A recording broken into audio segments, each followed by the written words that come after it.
Good evening, and welcome to the Young Center for Anabaptist and Pietist Studies here at Elizabethtown College. I'm Steve Nault, Director of the Young Center, and so glad that each of you could join us this evening. Our program this evening is entitled Virtually Amish, Preserving Community at the Internet's Margins. Among the many questions that we field here at the Young Center from journalists, researchers, the interested public, and so on, few are as common or as frequent as those involving the Amish use or non-use of technology, including digital technologies. In a world where many ordinary activities and tasks assume access to an internet connection, the idea of foregoing or even limiting such access strikes many people as either fascinating or just impossible. Amish engagement with digital technology is complex and highly varied, making it a topic that's hard to get a handle on. But digging into this topic is exactly the challenge that Dr. Lindsay Ems took up in her recent book, Virtually Amish, Preserving Community at the Internet's Margins, which explores approaches to resisting the forces of high-tech capitalism that impact all who live and work in today's information society. Dr. Ems is an Associate Professor of Communication and Media Studies at Butler University in Indianapolis, Indiana. Her research explores the social impacts of digital communication, including how social forces are often inconspicuously embedded into the technologies that we use every day for relationship building and workplace collaboration. She received her PhD in communication from Indiana University, Bloomington, and is the author of numerous articles and book chapters, as well as the recently published book, which is available for sale in the lobby. Following her presentation, there'll be a time for questions, and I think I'll just let you field your own questions if that's okay. So welcome, Dr. Ems.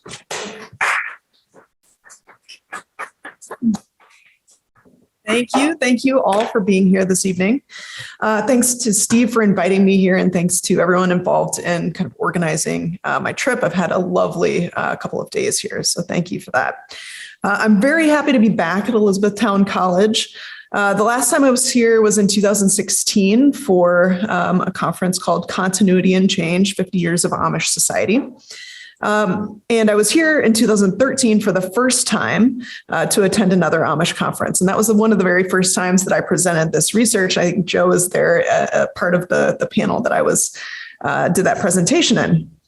So it feels very nice to be able to come back and talk with you about this project that's been in the works for a very long time. And Elizabethtown has been integral to the growth of this project over the years. So during my visits to Elizabethtown and in the writing of the book, I've learned a lot about the Amish. As Dr. Nault mentioned, I'm not an Amish studies person. I was trained in communication and media studies. So I've had to learn a lot in a short amount of time about the Amish, and the research done here has helped me to kind of wrap my head around some of the aspects of that.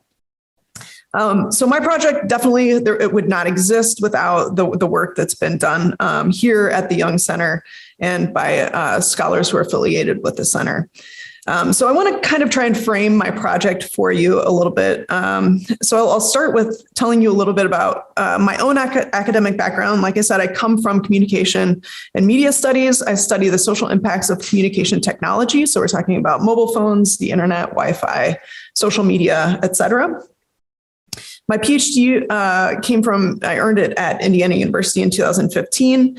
And I started this project there. So a little how it started and how it's going. So when I took a graduate seminar on the information economy and the social impacts that all workers were kind of facing as a result of a turn towards automation and digitization of our workflows in the workplace today. As kind of an alternative to most of what we studied in this class, the professor asked us to read about the Amish. So I read articles by Don Craybill, Sandra Cronk, Sue Bender, Diane Umble, among others. So we read a lot about the Amish and kind of trying to understand the resistance that the Amish were. This was framed to us as students as kind of a resistance to this heavy force of economic and social change that all workers are experiencing. So at one point we started reading about the Amish. I was in another seminar at the same time, and this was an ethnography seminar, and our project was that we needed to go out in the world and do an ethnographic observation. So I decided to go on a spring break trip to Shipshewana, Indiana, with my mom, and we met some really nice people there, and I started asking questions to some Amish business owners about their use of digital communication technologies. So I asked them, do you have a website for this business? For example, we were in a cafe owned by an Amish couple. And that started this long kind of drawn out conversation, a really lovely conversation. And from there, I started to be able to ask more questions and start to learn more. And I realized at that point that this project was going to be much bigger than just a term paper that I was going to write for one seminar.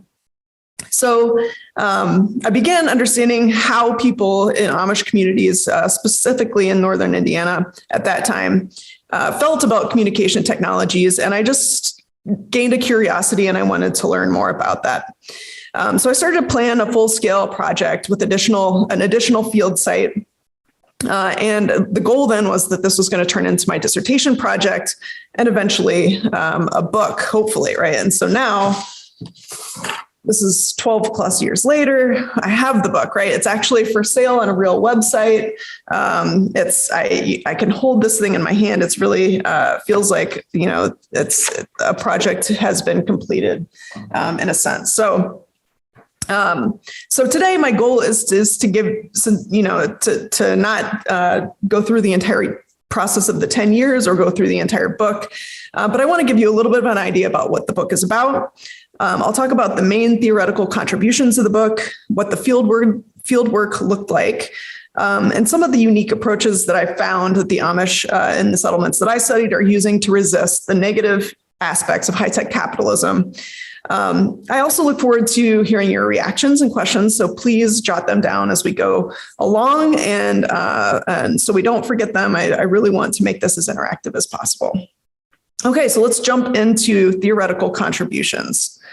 So we're all using digital communication technologies like phones, internet, Wi-Fi today more than ever before to work, learn, socialize, take care of family, and be entertained. Often we see our abilities to do these things with technology as providing increased autonomy, freedom, and agency. And the fact is, this is an illusion. Because of trends toward more intimate and ubiquitous digital technology use, power in our economy and society has shifted to surveillance capitalists and away from users. In other words, we are made to think that we have more choices, often through tech company advertising, but in reality, we're only offered a limited set of choices provided by smartphone and software companies for doing the work of socializing, caring for our families, working and learning. So let me give you a few examples. So it's common today to ask a smart speaker in our home to order dinner from our favorite restaurant, and the food shows up at our doorstep within the hour. So to cook from home is no longer a required chore. Is this not an expansion of our freedom?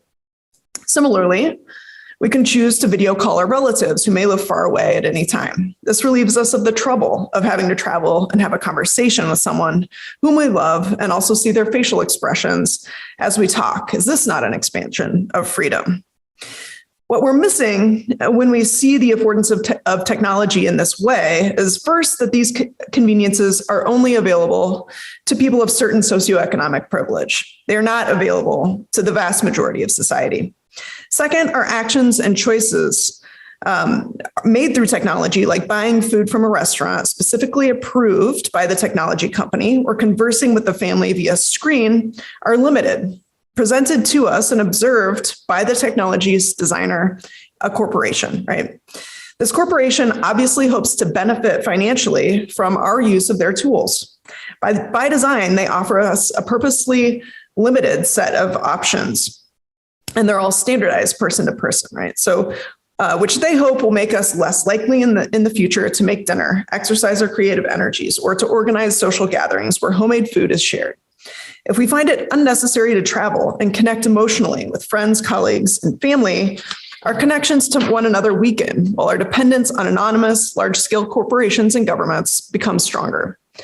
This book then is an effort to examine a group of people who are doing collective, explicit work to resist these kinds of trends and their impacts on individual and collective well-being.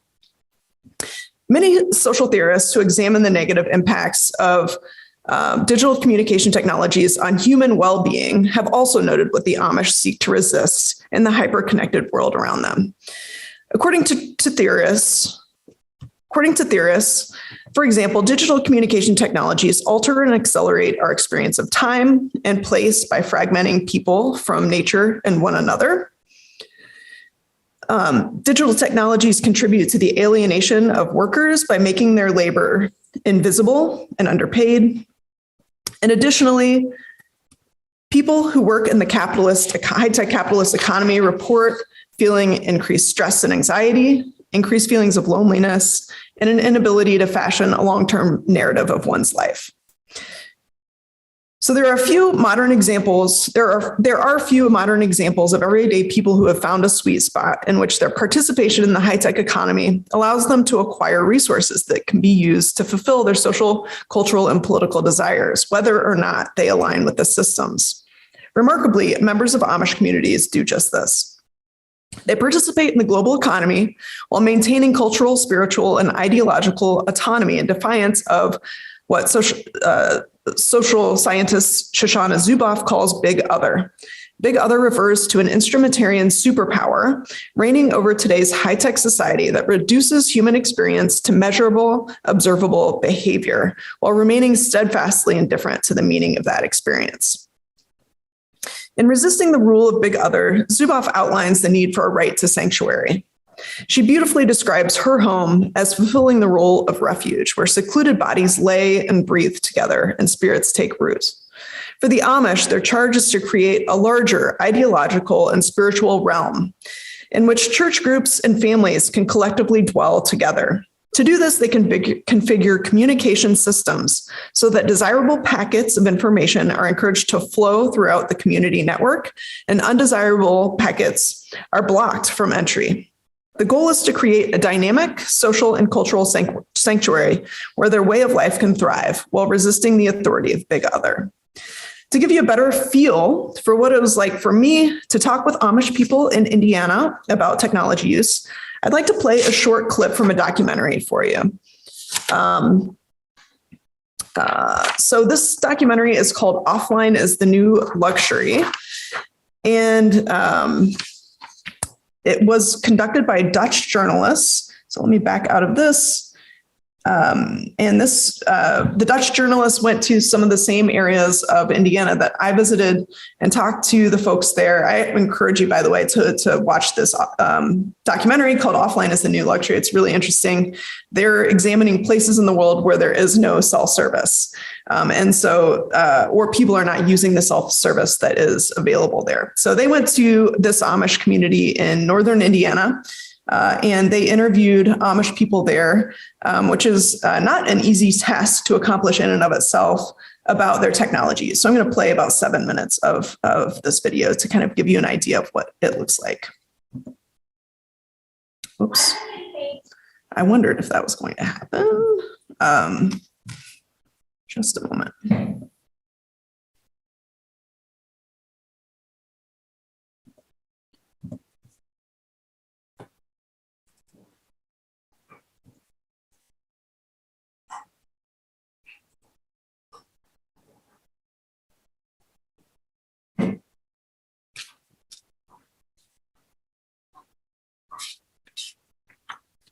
The tightly-knit community of the Amish in the United States has lived through centuries of debating and adjusting new technologies.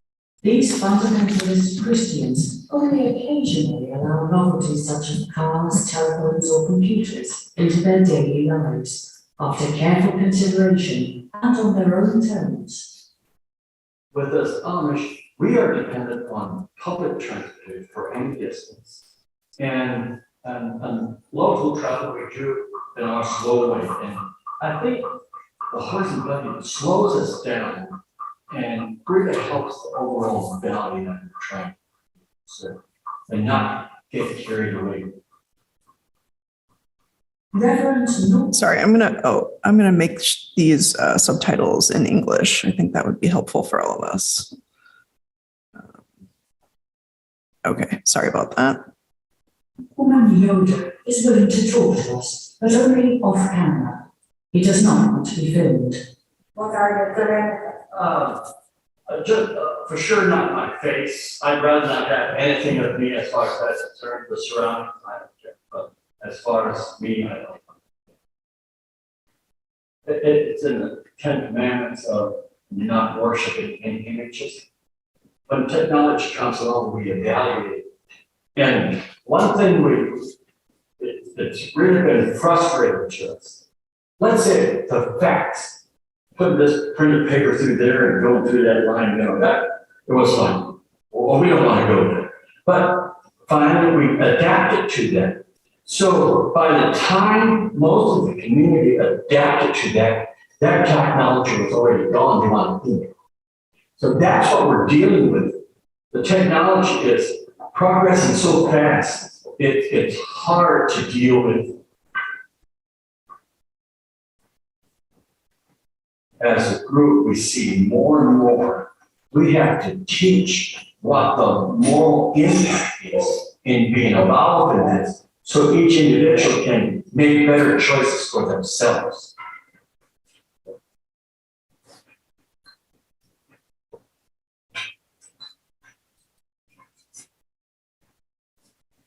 We were asked to put a cell phone tower on our land.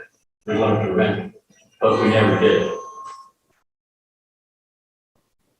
The towers was not for us, not for our people, it was for the other people. So it was here, and as more and more people adapted to it, now the demand was that you communicate that way was getting higher and higher. We deal with a lot of non-Amish. They demand instant communication. They need to know now. And we get wrapped up in that.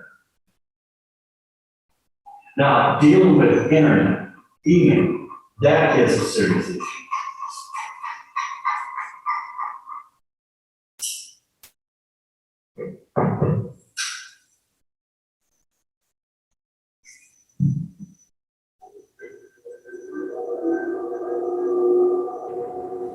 A regular computer with your safety walls, where you can't get on porn sites and things like that. Now, when our lockdowns that we have, that is totally locked down.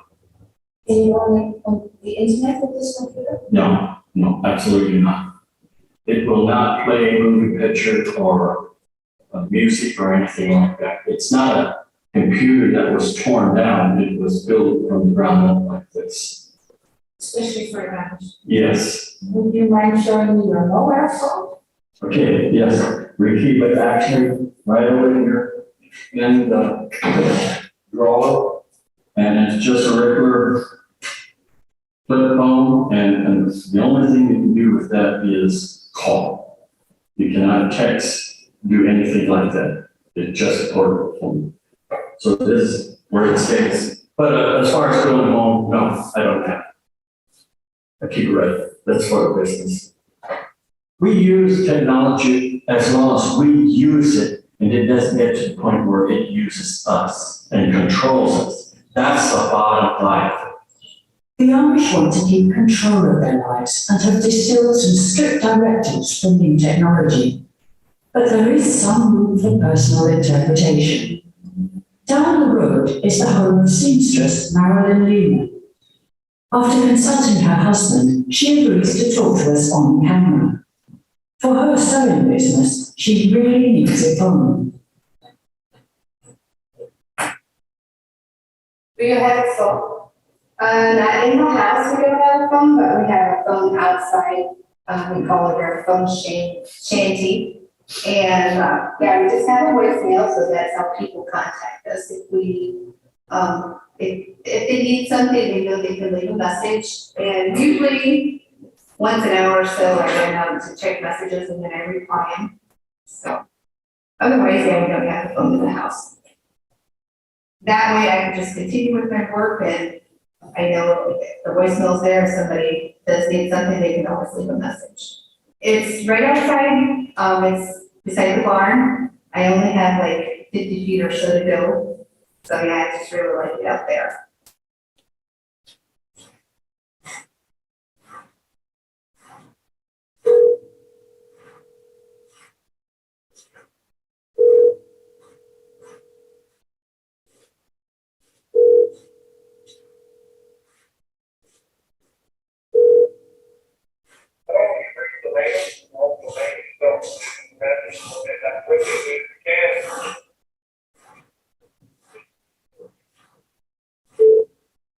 Have you been online? No. No, I wouldn't know how to be online. So, no, I've never been online. Are you curious about the internet? I cannot even really say that I am. I mean, it's never crossed my mind because I guess we've had successful business here for 14 years without any computer access or internet access or, yeah, just me and my faithful phone shack. So, Okay. So just wanted to give you kind of a look at what it kind of felt like for me when I was there and some of the answers that I received to similar questions. But I know that there are folks here with a lot of knowledge about who the Amish are. So I'm going to go into some detail, but not great detail here. So Amish communities today are undergoing drastic changes. The cost of farmland is going up, and it's now nearly impossible to make a living on a small farm, as has been kind of the tradition among the Amish since their start in Europe. So people in more progressive communities in the last 30 years or so ventured into tourism, manufacturing, and cottage industries. Technology adoption, as you can imagine, in these new kinds of professions are taking off and spreading into the personal sphere as well. In many Amish communities, the adoption of new technologies like cell phones and computers is extremely controversial. Cell phones and the internet especially are often seen as serious issues worthy of much deliberation and concern. At a macro level, however, the Amish appear to be taking these changes in stride. Unemployment in Amish communities is virtually unheard of, and the population is growing exponentially. The Amish population has been doubling every 18 to 20 years. Today, there are over 350,000 Amish in North America. 20 years ago, there were only 174,000. So in general, as you heard from the gentleman in the video, when I ask people in Amish communities what philosophies shape your adoption of technology, this was the answer that I got for the most part. And this is summarized, of course. We want to control our technology, not be controlled by it. So Amish communities today are connected by the rejection of electricity supplied via the public power grid, television, radio, automobiles, and modern clothing fashions. It's a myth, however, that Amish do not use new technologies. In my study of the Amish, I talked on the phone and texted back and forth with Amish participants. Many Amish businesses are now using computers, as you saw in the video. I have learned that members of some Amish communities are using smartphones in much the same way my friends and I do. Many young Amish people are texting, using social media. A large number of Amish people are frequenting public libraries to use the internet, where they email, buy things on Amazon, and check Facebook. They're also checking out books, ebooks, and videos for entertainment purposes. And some people I talk to use GPS technology for navigation in cars and buggies. Their decisions about adopting technology are largely inspired by a belief that they should live separately from the rest of the world, as technologies are typically used as a bridge to connect to modern cultures and ways of doing things. So when deciding whether to adopt a new technology or not, the Amish are typically asking themselves, will this technology tear our families and communities apart or bring us together?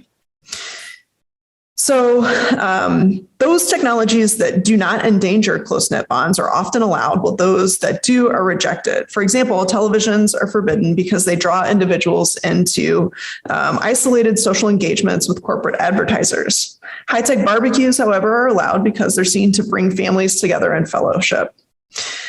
While observed from a distance, it may seem that there's an air of hypocrisy or a lack of integrity in Amish decisions to use digital communication technologies.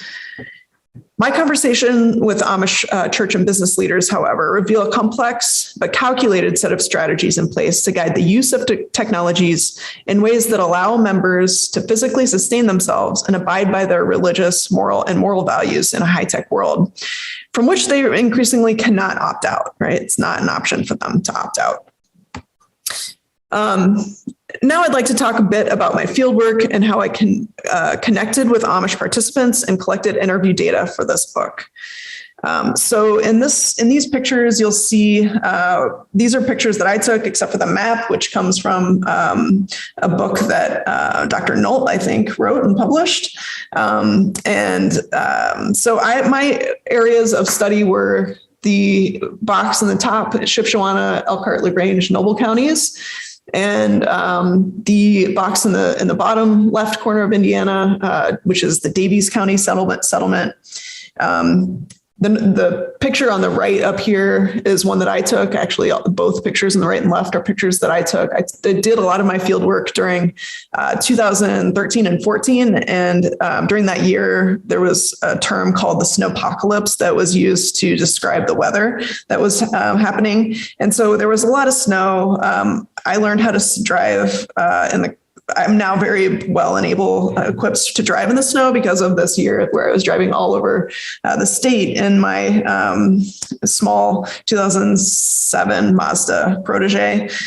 So it was a very interesting thing to maneuver, but it was one of those things where you had to actually be in the settlement and talk to people face to face in order to conduct research like this. So I would show up in a settlement. I would typically have someone I was going to meet with to try and help connect me with other people. So I would sit down, maybe have breakfast with them, just jot some notes onto some sticky notes, maybe some names, some addresses, and then I would just make my way to their places of business or their homes and ask them for interviews. And that was kind of how this research got conducted.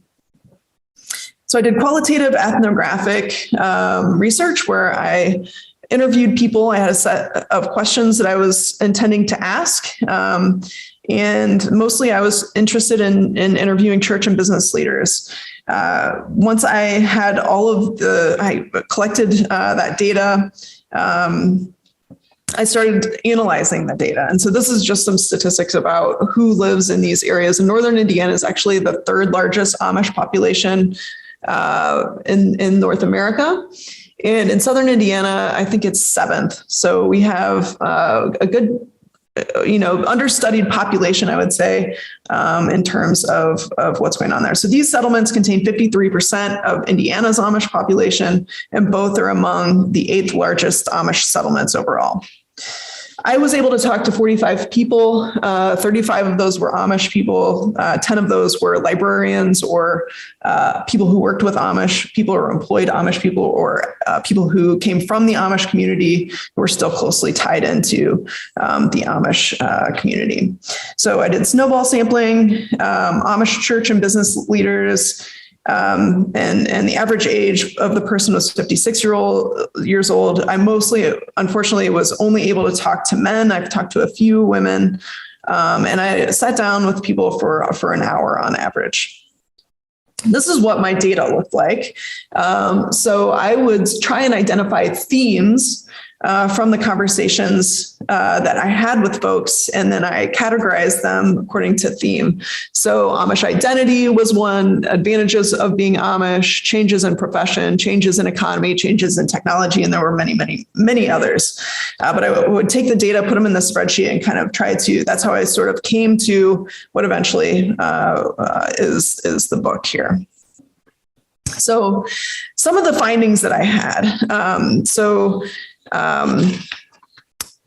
So some of the unique approaches that I found in my field work when people were talking about their use or feelings about technology use was that there was a resistance. So the way that the Amish are resisting the negative impacts of high-tech capitalism, and there are many more of these, by the way, outlined in the book, but I'm just going to go over a few of them here with you. So two of the distinct approaches that I observed with Amish thought leaders about their decisions to adopt technology or not was sort of a mutual respect for difference versus a necessary consensus. So there were two kind of approaches that I observed. And so I want to talk a little bit about those. And then I'm going to get to critical making, which is another approach shortly. So in terms of mutual respect for differences, so there were definitely formal rules, and those were sort of easy to observe about what was allowed and what was not allowed in certain settlements. So according to one bishop, in each district, when a new technology came about, the issue was brought to the ministry. Some church leaders would approve it and some would not. And this yielded a variety of rules across districts. So some would be okay with cell phones and some would not. This was especially true. And so this is sort of this mutual respect for differences. So if your church is over here and you do allow cell phones and this church over here does not, these folks kind of understood that they were different and that was okay. So this was especially true in northern Indiana. They sort of opted for this approach towards mutual respect for differences. So in this settlement, thought leaders did not see differences across the districts as troubling. In this way, there was an ethos of mutual respect for differences there. And this was an example of a quote that kind of tipped me off to this approach being used there. So church leaders might watch what happens in other districts when something comes in. If we see it's not so bad, then we might adopt it. Sometimes we just don't adopt it, though. So participants in the study noted that it was conventional to respect other churches that had adopted different technologies than in one's own church. And in some cases, the church leaders there saw this as a distinct advantage. They could wait and see what was going on with a church that had adopted something and then decide on their own whether that was right for their community or not. So a different minister from northern Indiana agreed, saying, I'll be right up front. There's not always the same thought process or agreement, if you will, or levels of concern all the way across the board among church leaders. But you have that because you're dealing with humans. So usually it's talked about, it's thought about, it's prayed about, the days go on, and sometimes not everyone is in agreement. But again, that's because we're human. I think for the most part, church leadership has the best interests of the community in mind. And as an example, you know that there are some areas that allow cell phones by church membership. Church leaders in southern Indiana, however, took a different tack by trying to achieve consensus across church districts. According to one of my close contacts who is a business owner in this settlement, the bishops in all 30 districts get together twice a year and rulings are harmonized across communities, he told me. It's conventional for leaders from this area to have similar thoughts about what should and should not be adopted. In my research, however, I learned that some differences of opinion did exist, which troubled the church leaders there. The church leaders I spoke with all agreed that cell phones should not be adopted.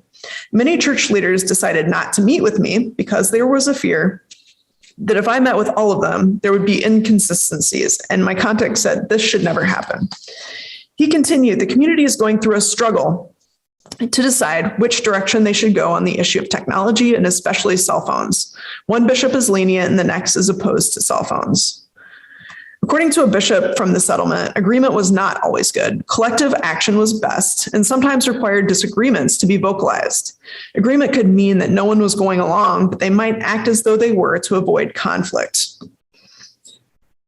The best case scenario from this person's perspective would be that people voiced their disagreements, but could still work something out, that they would compromise and go forward in peace and work. We can't all have our way, he said. So in this way, Northern and Southern Indiana settlements have taken different approaches to working across districts to adopt or reject technologies. For members of the Northern Indiana settlement, there was an ethos of mutual respect for differences that allowed some communities to experiment earlier with technologies and others to wait and see what happened before they made decisions for themselves. In Southern Indiana, on the other hand, an ethos of necessary consensus permeated inter-district relationships. Peer pressure, it seemed, worked to ensure that technologies were or were not used according to shared beliefs. However, this stood in contrast to participants' reports of technology use. Many church leaders and business owners reported that members of their community owned and used cell phones, even though they were not allowed to. So next, I want to talk about critical making. This is a concept that comes out of social and technological studies. It's used to study the social arrangements around hacking and do-it-yourself practices. And so this concept helps me kind of understand a little bit more about a uniquely Amish approach to adopting technologies for the ability to compete in the modern economy while working to ensure that the technologies do not subjugate them to big others' reign of power. So I use this concept in the book to kind of investigate some workarounds like the lockdown computer that you saw in the video, along with a number of other types of uniquely Amish technologies and technological arrangements that are being used there. So critical making as a concept comes from science and technology studies, and it offers us a new form of design through which the political qualities of an issue are materialized by participatory means. So I'll be looking at these Amish making practices as a way of protecting and reproducing their cultural autonomy and resisting the negative impacts of high-tech capitalism. So I want to show you a couple of examples of technologies. So this is the black box phone. This is something that I discovered. This picture I took in the field in Southern Indiana early on in my field work. And the story with this particular device is in Southern Indiana, a lot of the work there is construction. And so a crew of construction workers will gather in a car, and about 100 crews go out each day from the settlement to do construction in different areas. And so a lot of the construction workers had adopted flip phones.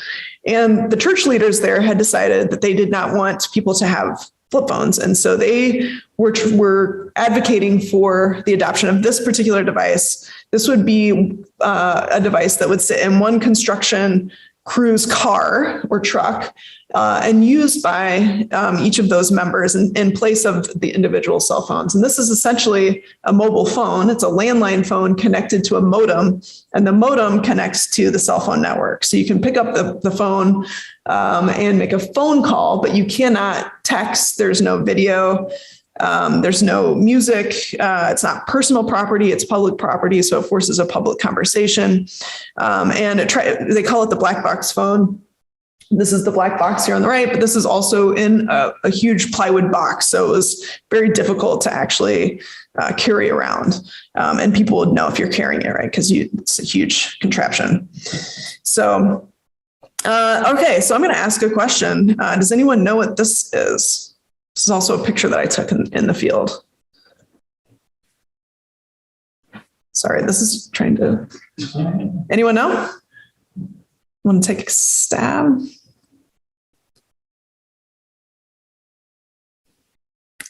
I'll give you a hint. It's something that we probably, these want to advance on their own for some reason. We all have an extra, this is a bed over here to the side. Anyone else plug their phone in next to their bed? This is a phone charger, and this is a marine battery, so a boat battery. So the boat battery is charging a cell phone charger, or is connected to a cell phone charger, so someone can connect the phone to be right there by their bed as an alarm clock, probably, like many of us. So this is not connected to the public grid, right? This is a limited use of electricity for a very specific purpose.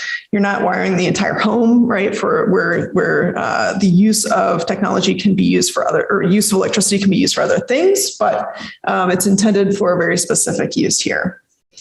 Okay, so we saw a version of the classic word processor in the video. These are a growing genre of technologies that are being used in Amish communities. So plain computers, these are built for plain people by plain people. There's no internet, no games, no music, no outside programs. And the advertisement says it's nothing fancy, just a workhorse for your business. And there are all kinds of different varieties of these. So plain, but there's a laptop version. There's this company makes all different types, a tablet version, all different kinds. This is a service that I found really interesting, and I don't know why this isn't staying here. Okay, so PC Free Mail is a service that some of the people that I interviewed used, where if I have a piece of paper like this, I could draw something, or I could type it out, or I could write something. And I might want to send that as an email. And so I would put it through the fax machine, and this service would send it off as an email, basically. And I can also receive through my fax machine, if someone else sends an email to a particular address, it will print off a fax that might be sitting in my office. So PC Free Mail was a service that folks were using in the field that I experienced as well. Plain phones, we saw an example of this in the video as well. So a flip phone, where you're basically just using it as a phone. There's no games. It says no games, no camera, no internet, no text messaging. It's just a flip phone, basically. So there's no connection to the public electrical grid, no internet, no texting. It's inconvenient, but allows one to get work done. So to kind of summarize and wrap all of this up, so this is an example again. So these workarounds and particularly Amish configurations of technology are specific decisions that are made they're mundane but very political decisions to resist some of the negative impacts of high-tech capitalism on their lives. So they're participating on their own terms in the high-tech economy today. So the research that I did has shown that critical making works to reinforce identity and encourages local face-to-face interactions and creative collaboration. So in many cases, we're really strengthening the local support networks, the culture and the way of life in Amish communities by adopting the Amish computer or the plain phone or the particularly Amish ways of using technology. Those are ways I think that the strong tie networks that exist in Amish communities are being strengthened. Well, at the same time, you're creating a dotted line that enables the Amish community to engage with the outside world and engage in the information economy to gain the resources they need for their survival. So those decisions to interact and participate are decisions that are often made around technology use. So this research has shown that the emphasizing of local strong tie bonds while making allowances for certain use of technology to facilitate weak tie connections in order to make a living today is needed in order to make a living today in today's high-tech economy. If we go back to the explicit rulemaking process outlined earlier, we also see that there are different and imperfect approaches to collectively working together to make decisions about technology adoption in Amish communities. Whether by mutual respect for difference or through necessary consensus, the strategies outlined in this book have significant large-scale political implications for the sustainability of Amish cultural autonomy. So Amish approaches to digital technology adoption emphasize holism, simplicity, spirituality, a slow pace of life, tradition, and heritage in daily lived experiences. By working to limit Big Other's influences in the Amish communities, they're able to protect a way of life in which people feel at peace, that they have a purpose, and that they are rooted and known. And while these are facets of Amish culture that they feel empower them most, perhaps they have broader relevance for Amish and non-Amish people alike. This book suggests that Amish culture, that Amish resistance is comprised of mundane, everyday practices that have macro level political implications. That the Amish actively make decisions about technology that rest on their unique moral and spiritual and faith-based values, puts them precisely outside Big Other's reign of power. They do not give in to surveillance by this new authority and do not consent to the rewriting of religious faith-based texts and identities that guide their behavior. As such, their decisions about technology adoption and use provide an example of resistance to the powerful assault on the human ability to author and enact one's morals and will that we all face today. Okay, so thank you very much for listening, and I would love to take your reactions and questions. Yes. I've grown up in this area, so I'm Yes. you see the Amish down the road. Right. I noticed the age of people, obviously, I don't know if the elders said you can only talk to older people, the 56, Mhm. 55. Right. My question to you is, as with our population, Mhm. English, how are the teenagers and the Rumspringa kids, and how are they affecting this? Are Yeah. they trying to push for more modernization, or do they just have no say in it whatsoever? Great question. So I went in, and maybe this was a silly decision on my part, but I went in trying to talk to the bishops and the older people in the community. So I didn't have much interaction with younger people, but what I heard and understood was that much like any other thing, it was something that young people were using. Digital communication technology was something young people were using. Sometimes it was an advantage for the family business. The teenager could email back, or use the phone was the young person's, but the business used it. So sometimes it was an advantage, but it was also something that was given up, supposed to be given up once they become members of the church. So I don't know if that answers your question, but it was not something that I set out specifically to study either. I'm just curious how Yeah. the young generation is gonna. Yeah, my feeling is, Accept the old ways, or are they gonna slowly, and that's in a lot of ways. yeah. I did interview one person who was a business owner that was probably in his 20s. And he seemed like one of the most level-headed people. He was like, yeah, I have a cell phone. They were running an internet business, auction business online. And he was like, this is really no big deal. We don't, we use it for our business and that's it. And so it really didn't seem, it seemed very just kind of mundane in his world. Yeah. I don't know if that answers your question at all, but thank you. Yes.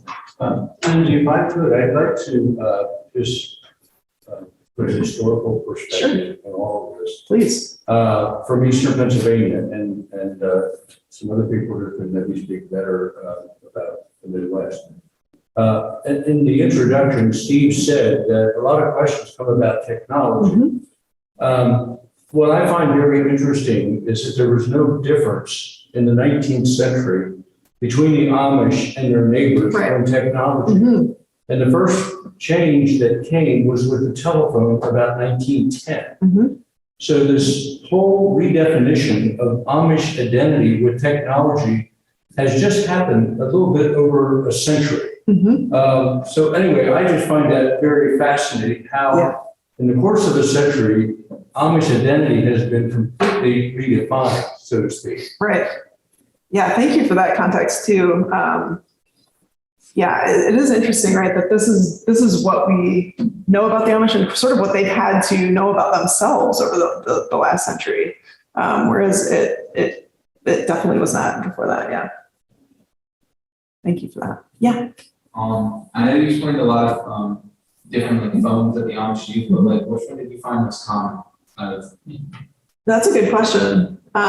So it's hard because the flip phone you can put in your pocket and maybe you don't see it. I will say the black box phone was one that was favored by a lot of the thought leaders, especially the bishops. But I'm not sure how excited people were to actually adopt that for use on their own.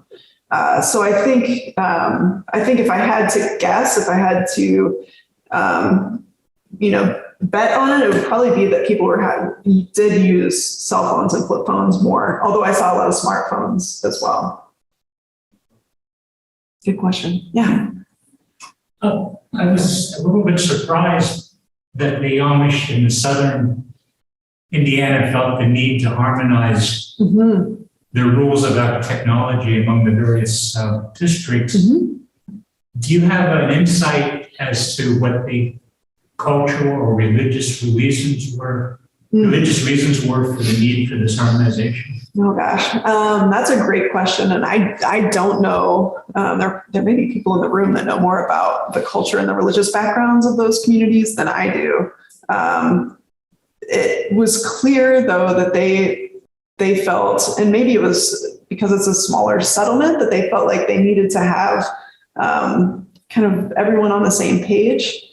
I think there was a fear also. They knew that I was from the university, Indiana University, and I think they felt like they needed to present a solid front because they knew I was writing a book, and I think they were afraid they would be embarrassed if there was inconsistencies. So I don't know if there was like a more religious reason for the way that they approached it, and it was such a different approach from the Northern Indiana settlement. So I'm not sure. I don't know if there's anyone here who has a better response to that. Well, I know of an example on going from scooter bikes to regular bicycles in a community with 4 church districts. Mm-hmm. And they felt like they cannot make a change unless all 4. Okay. This is a community in southern Ohio. Okay. Yes. Well, I think a comment on that, but then I have a Yeah. question. In some ways, the Northern Indiana community that respecting differences Mhm. is it's not totally distinct, but it's somewhat unusual in Mhm. the broader Amish picture. So in some ways, the question is why does the Northern Indiana community have that more tolerant approach? Sure. Because what you saw in Southern Indiana tends to be more typical, as even the example there is. But so my related question is, were there other key differences or sort of standout differences between these two settlements? So the difference between the consensus and the respecting differences, what were some of the other differences that you noticed between these two settlements? That's a great question. And I don't know if this is, so these are the first ones to come to mind. So in Northern Indiana, I speak German, but everywhere I went, they were speaking their native language. And when I went to the Southern Indiana settlement, they were not speaking. It was more English, which I found really interesting. And they had talked about a concern that their young people were not learning Pennsylvania Dutch. They were learning English first. And so that was a concern. There was also more concern there with things like Game Boys and handheld video gaming devices that I did not hear about in the Northern Indiana settlement. So so those are two things that come to mind as differences. The work that was being done in those two settlements was also very different. So in Southern Indiana, it was construction crews, and those construction crews were going out of the settlement daily. There was no tourism industry there really to speak of. In Northern Indiana, there was a tourism industry. There's also more of a cottage industry in terms of the economy and the RV plants. So people were either going to work in the RV plants or they were involved in some kind of cottage industry. And I don't know that, if these things are related in some way, but those are some of the differences that I saw. Interesting. Yeah. Yes. Another thing that may be somewhat unique to Lancaster County, I'm not sure, but and this is an added model to the one that you showed about how change happens. But a lot of the change here happens simply by default. Mm-hmm. And so you have some leaders who they kind of know where the lines are and know what the church thinks and know what the past traditions are. So they'll introduce something and just sort of let it go. And this may go on and grow over a 10-year period. And it basically becomes what is acceptable by default. It never goes to the leaders. Mm-hmm. In fact, if it goes to the leaders, then there's a problem because they're going to move in and say, well, You know, you can't have harvesters because we can't get along, and so we have to have some regulation that we can all agree with. But that's not how most of the change happens. It just happens by default. Right. And they know everybody knows what's going on, but nobody speaks about it. But the church may move in if they feel it's for some reason dysfunctional for the community. Yeah, that's a great point. And that the part that the regulators play is one of pulling things back. And the average normal way of doing things is just to kind of to move forward. Yeah. One of the things that I wrote about, and I took this from other research, but it was part of my learning process, was about the ordinance in different Amish settlements. And I was kind of shocked to realize that the ordinance, which is a governing document in an Amish settlement about what's allowed and what's not allowed, is not written down in most, I think in every place, right? It's not written down. So it's a document that guides behavior that's communicated through lived behavior, right? And is passed down orally from generation to generation, which I think is, as a media scholar, really an interesting way to kind of communicate and fashion a governing document. Yes. I'm curious about the Davies-Barton County community. How far out are those work crews going, and are they coming back home the same day? My understanding is they're coming home, but I think we now have a new massive highway that connects them to Indianapolis. And within the last 5 years, it's been built. So I wouldn't be surprised if they're coming to Indianapolis. It's probably a 2-hour drive for them to come to Indianapolis and work and then go back. And then go back home. Yeah. You said there are at least 100 crews at that time, which I'm sure there are more now. Probably more. Yeah. And it's mostly building cabinets or building structures. I don't know the answer to that. So construction to me, I think, would be homes and buildings of sorts. But I did visit a cabinet maker there. So I know that's that person though had non-Amish people taking the cabinets out and delivering them. Yes. I was surprised in your presentation that a community that is so not hesitant to accept technology, but they have cell towers. Mm-hmm. It seems contradictory in my head. How can you have, I mean, obviously we all need cell towers in order for our cell phones to work, but I mean, obviously there's a profit coming to them from that cell tower.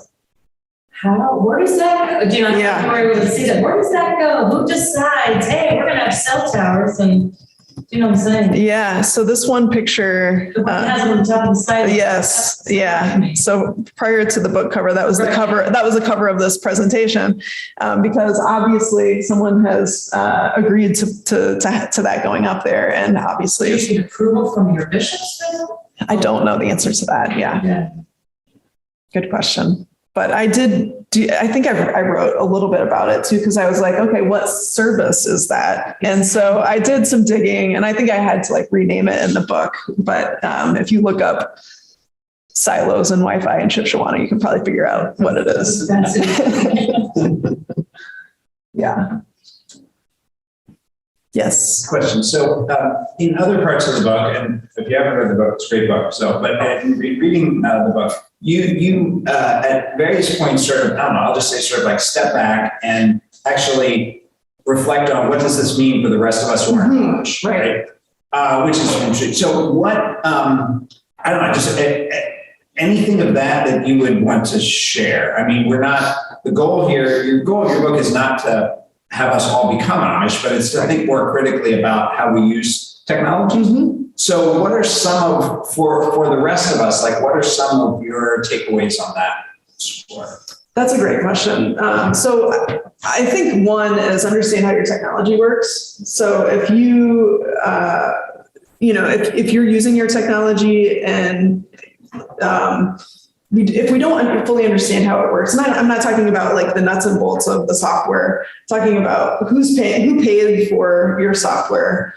what their interest is in you having that software, what the interest is in the phone. Oftentimes these are all about advertising, and we're the product, right? We're our eyeballs, our attention are what's being sold or purchased in these kinds of interactions. And so I think understanding that is really, really important. I think also understanding how everything is connected is something that I learned. And I think for me, it came as a kind of an agricultural lesson more than anything. And I make the case in the book so I met with many farmers, and they talked about the soil and how the soil in places grew food for them that nourished their bodies. And there were also corollaries that I could make about the media environments that people were living in and how they controlled different information that was accessible to their minds.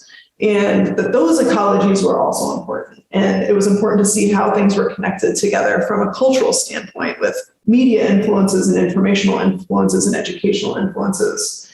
And so those were things. So the holism is really a concept that I think kind of ties all of that together for me in thinking about farming and geography and agriculture, but also mediascapes and ecologies, information, and our own personal kind of well-being, mental well-being, social well-being. So those are the two, I would say.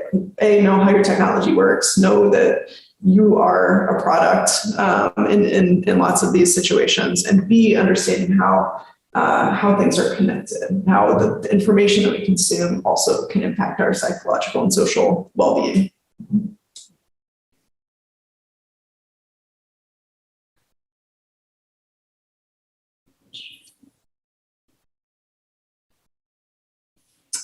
Well, join me in again thanking